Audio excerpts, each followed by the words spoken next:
오늘 우리에게 주시는 하나님 말씀은 누가복음 20장 1절에서 8절까지의 말씀입니다. 하루는 예수께서 성전에서 백성을 가르치시며 복음을 전하실새 대제사장들과 서기관들이 장로들과 함께 가까이 와서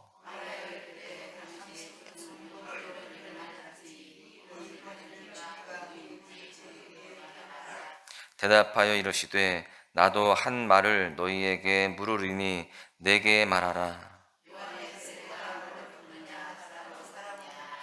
그들이 서로 의논하여 이르되 만일 하늘로부터라 하면 어찌하여 그를 믿지 아니하였느냐 할 것이요.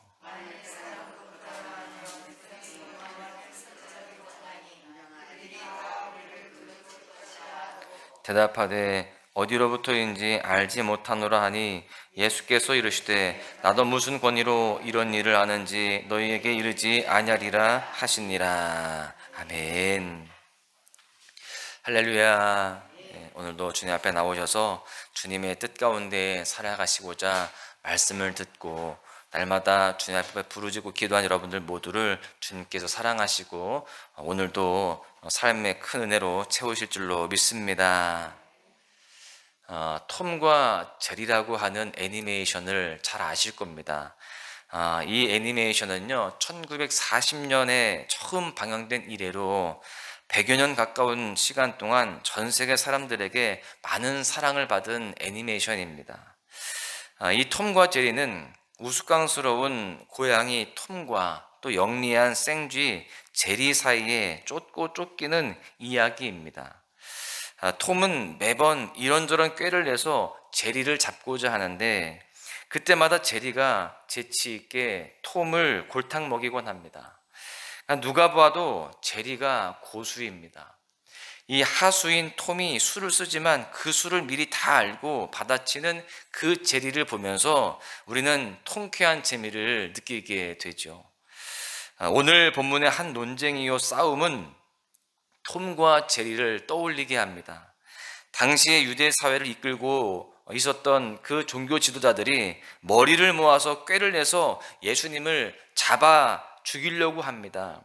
피할 곳 없어 보이는 그런 질문을 던지면서 계속적으로 그렇게 공격하고 덫을 놓는데 그때마다 예수님은 그 수를 다 알고 계십니다. 그리고는 재치 있는 역질문을 던지시면서 그 지도자들을 이러지도 저러지도 못하게 하는 그런 진퇴양난의 늪에 빠뜨리십니다. 여러분, 본문을 통해서 오늘을 살아가는 우리가 얻을 수 있는 교훈이 무엇일까요? 첫 번째는 권세는 하나님의 뜻을 이 땅에 구현하기 위해서 주어진 도구다라는 사실입니다.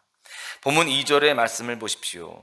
말하여 이르되 당신이 무슨 권위로 이런 일을 하는지 이 권위를 준 이가 누구인지 우리에게 말하라. 지금 예수님께서는요 성전을 청결하게 하신 이후에 복음을 가르치셨습니다. 이 모습을 못마땅하게 여겼던 그 대제사장들과 서기관들, 장로들, 곧 당시 유대 사회를 실제적으로 주도했던 최고 조직 사내들인의 대표들이 다가와서 예수님께 트집을 잡는 거예요. 그리고 덫을 놓는 것입니다. 어떤 것으로 트집을 잡는가를 봤더니 2절에 권위를 가지고 트집을 잡아요. 여기에 이 권위라고 하는 단어는 지위 또는 자격이라고 번역할 수가 있습니다. 이들은 성전에서 백성에게 무언가를 가르칠 수 있는 자격과 권위는 자기들에게만 있다라고 그렇게 생각을 했습니다. 물론 이 제사장들과 서기관들, 장로들이 누리는 권세는 하나님께서 허락하신 것입니다. 모세를 통해 주신 율법을 따라서 아론의 반차에 의해서 이 직분과 권세가 이어지도록 하나님이 허락하셨다는 거예요. 그런데 이 권세는 하나님의 뜻을 이 땅에 구현하기 위한 도구요, 수단입니다.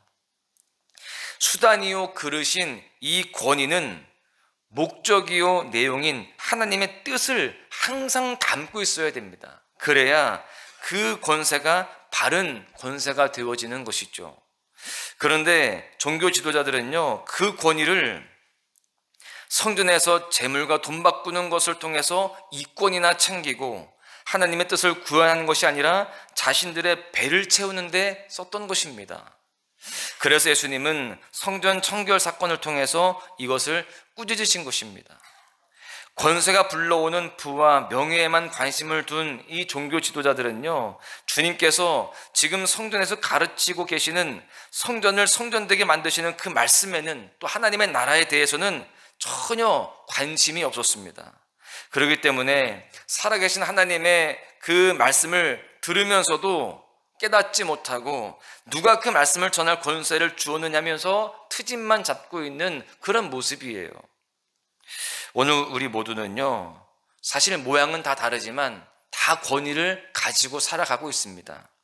가정에서 아버지와 어머니라고 하는 권위, 또 직장에서는 직급에 따른 권위, 또 교회에서도요, 목사, 장로, 권사, 집사, 이런 직분이 가져다주는 권위, 우리 모두는 다 한 사람도 빠짐없이 권위를 가지고 살아간다라는 겁니다. 그리고 그 권위는요, 하나님께서 허락하시고 위탁하신 것들입니다. 사실 누군가를 다스리고 가르치는 것은 오직 왕이신 하나님만이 하시는 일이신데, 이것을 우리에게 각각 다 위탁하셨다라는 것입니다. 여러분, 오늘 말씀을 보면서 권위는 하나님의 뜻을 이 땅에 구현하기 위한 수단이라는 것을 우리는 꼭 기억해야 되는 것입니다. 내가 이 권위를 가지고 누군가를 군림하려고 하고 누군가를 내 마음대로 그렇게 다스리려고 하는 그런 모습이 아니라, 그 권위 안에 하나님의 뜻을 담고 하나님의 그 뜻을 이 땅 가운데 구현하기 위한 도구로만 써야 된다라는 사실입니다. 오늘 본문의 종교 지도자들처럼 나는 목사인데, 나는 장로인데, 나는 권사인데, 나는 집사인데 나를 왜 이렇게 대접하는 거야? 내가 아버지고 내가 어머니인데, 내가 사장이고 내가 부장인데 나를 왜 이렇게 대하는 거야? 이렇게 말하는 것이 아니라, 그 권위와 권세, 지위와 자격을 가지고 내가 높아지고 나의 이익을 추구하는 것이 아니라, 그 권세를 가지고 하나님의 뜻을 가정과 직장과 교회 안에서 이뤄내야 된다라는 것입니다. 하나님이 주신 모든 권세는요, 교회에서도 세상에서도 반드시 하나님의 뜻을 담고 이루어내야 참 권세와 참 권위를 갖는다는 것을 기억하시기를 바랍니다. 그렇지 않으면 결국 그 권세를 가지고 주님을 부정하고 그분을 십자가에 못 박는 악의 도구로 쓰이게 됩니다. 누군가에게 상처를 주는 그런 잘못된 모습으로 열매 맺게 되어지는 것입니다. 모든 권위를 허락하신 주님 앞에서 겸비함으로 내게 주신 권위를 주를 위해 의의 도구로 내어드려서 우리를 통해 하나님의 나라가 확장된 역사가 있기를 주님의 이름으로 간절히 축원합니다. 두 번째는요, 복음과 진리에 참된 권세가 있다라고 하는 것입니다. 오늘 본문의 종교 지도자들은요, 내가 무슨 권위로 성전에서 가르치는가 이렇게 물으면서 예수님 앞에 덫을 놓았습니다. 이 질문에 만약에 예수님께서 하나님께서 내게 권위를 주셨다라고 하면 그들은 신성모독죄로 고발을 할 것입니다. 그리고요, 그 외에 성전에서 가르칠 수 있는 모든 권한은 산헤드린 공회에서 줬기 때문에 이 질문 앞에 예수님은 빠져나올 구멍이 없는 상황입니다. 왜냐하면 이 산헤드린 공회에서 예수님에게 권위를 준 적이 없거든요. 그러니까 예수님은 이 권위가 하나님께서 주셨다라고 할 수도 없고, 산헤드린 공회에서 줬다라고도 할 수 없고, 정말 대답할 방법이 없습니다. 여러분, 권위를 내세워서 위압적으로 다가오는 그들에게 예수님은 대답을 하려고 하시지 않고 오히려 세례 요한의 그 세례에 관한 질문을 그들에게 던지십니다. 그 당시 랍비들 사이에서는요, 질문을 하면 또 다른 질문으로 응수하는 문화가 있었어요. 유대인은 얼마나 좋은 답을 가지고 있느냐, 이것보다 내가 얼마나 좋은 질문을 할 수 있느냐, 이걸 더 중요한 것으로 생각하는 그런 민족입니다. 그래서 예수님은 역질문을 하시는 거예요. 더 좋은 질문을 그들에게 제시하는 거죠. 요한의 세례가 하늘로부터냐 사람으로부터냐? 여러분, 이 질문은 쉽게 말하면 하나님께서 시켜서 요한이 세례를 준 것인지 아니면 자기 마음대로 세례를 준 것인지에 대해서 질문을 한 것입니다.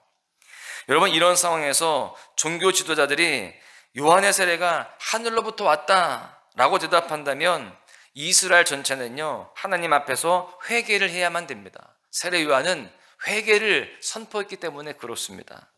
또한 요한의 사역은 오실 메시아를 준비하는 사역인데 그분이 이미 오셨음을 인정하게 되는 거예요. 그렇기 때문에 하늘로부터 왔다라고 답을 못하는 겁니다. 또 반대로 사람에게로부터 그렇게 대답을 한다고 한다면 이것도 문제입니다. 그렇게 말할 수가 없어요. 왜냐하면 많은 사람들이 세례 요한은 하나님께서 보낸 선지자라는 분명한 믿음을 갖고 있었기 때문에 그렇습니다. 그래서 세례 요한을 거부하게 되면 백성들이 돌로 칠 수도 있겠다라고 판단을 한 겁니다. 그래서 어떻게 대답을 하느냐? 결과적으로 이 지도자들은요, 모른다라고 대답을 해요. 하나님으로부터 큰 권위를 가지고 백성들을 가르치고 앞길을 보이는 그 권세자들이라고 고백한 그들의 입에서 나온 답은 모른다였어요. 여러분, 세상 권세는 하나님의 진리, 복음 앞에 이렇게 힘을 잃습니다. 아무것도 할 수 없어요. 복음과 진리에 참된 권세가 있기 때문에 그렇습니다. 여러분, 그렇습니다. 진리는 진리 자체로서 이미 능력과 권세가 있습니다. 우리는 비록 권위가 없고 화술도 부족하고 언변도 부족할지라도 진리 안에 힘이 있고 권세가 있기 때문에 복음이 일하는 것을 우리는 보게 될 줄로 믿습니다. 하나님의 그 은혜와 그 능력과 그 지혜가 진리를 선포하는 우리 모두에게 동일하게 임하게 되는 줄로 믿습니다. 그래서 우리는 세상의 모든 공격 속에 굴하지 않고 담대하게 살아갈 수 있는 것입니다. 비록 우리가 부족하다 할지라도 진리 자체가 능력이고 진리 자체가 권세이기 때문에 우리는 믿음의 삶을 살아내고 도전할 수 있는 줄로 믿습니다. 말씀을 맺습니다. 진정한 권세자는 바로 예수님이십니다. 그 어떤 사람도 누려보지 못했던 하늘의 권세를 가지셨던 분이 이 땅에 사람의 몸을 입고 오셔서 오직 하나님의 뜻을 이루는 데만 순종하셨습니다. 자신에게 주어진 권위를 오직 하나님의 나라를 이루기 위해서만 쓰셨습니다. 여러분, 우리가 잘 알다시피 마귀는 예수님을 시험하죠. 내가 하나님의 아들이거든 돌을 떡으로 바꾸어서 먹어서 배고픔을 면해라. 여러분, 만약에 예수님이 돌을 떡으로 바꾸어서 드셨다라고 한다면 그것이 윤리적으로 또 율법적으로 크게 어긋나는 일일까요? 그렇지 않습니다. 그럼에도 불구하고 예수님은 하나님이 내게 주신 능력과 권세를 내 마음대로 내 먹고 마시는 걸 위해서 쓰지 아니하리라. 내가 먹고 사는 것은 하나님이 내게 일용할 양식을 내려주셔서 사는 것이고 하나님이 내게 주신 능력은 하나님이 원하시는 때에 내가 쓸 것이다 라고 그렇게 생각하시는 것입니다. 오늘 우리에게도 지위와 능력과 재물과 건강과 많은 것들을 하나님이 허락하여 주셨습니다. 그런데 그것은 우리의 것이 아니요 하나님의 것입니다. 하나님께서 우리에게 주실 때는 목적과 뜻을 가지고 주신 거예요. 이것을 무시하고 내 마음대로 또 내 생각대로 나의 유익을 위해서만 쓰는 것이 아니라 우리가 하나님의 뜻을 담고 또 하나님의 뜻을 따라서 써야 되는 것입니다. 만약에 내 생각과 또 내 유익을 위해서 쓴다라고 한다면 그것은 마귀의 시험에 빠지는 일입니다. 예수님은 그런 마귀의 시험에 빠지지 아니하시고 하나님의 뜻을 위하여서 그 권세를 또 그 능력을 쓰셨습니다. 오늘 주신 권세를 자신의 부와 명예, 내가 잘 먹고 잘 사는 것에만 그런 것에 집중하는 그런 모습이 되어서는 안 됩니다. 그런 모습이 바로 오늘 본문의 종교 지도자들의 모습이었기 때문에 그렇습니다.